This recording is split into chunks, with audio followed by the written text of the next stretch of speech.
Zoe is unhappy because it seems like everyone on Sesame Street has a new bike.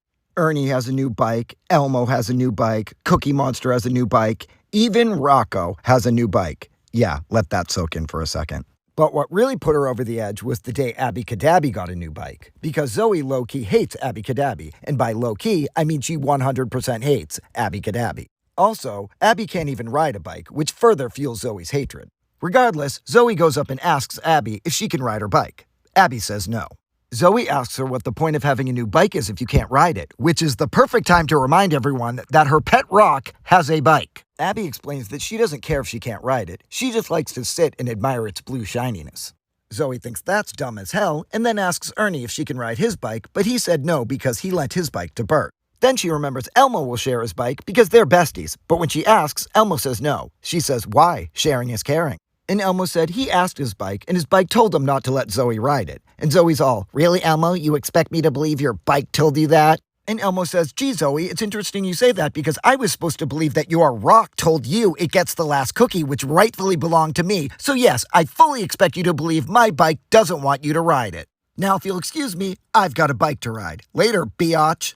Desperate, Zoe asks the amazing Mumford if he can pull a new bike out of his hat. Mumford looks at her and says, yeah, smoke another one, Zoe, and then he disappeared.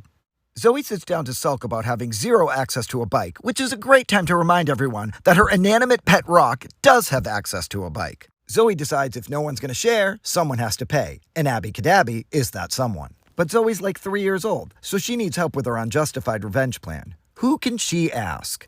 No. Bingo, Mr. Snuffleupagus.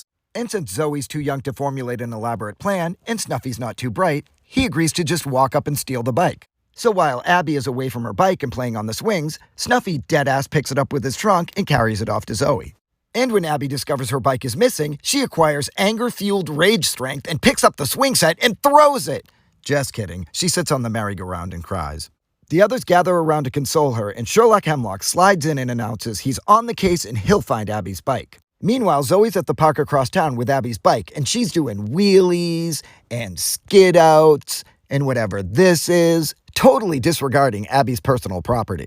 But she's interrupted by the gang, who easily figured out she's the culprit. Ernie steps forward to tell her that the bike she thinks belongs to Rocco has a tag on it from her birthday that says, to Zoe, from Mom and Dad.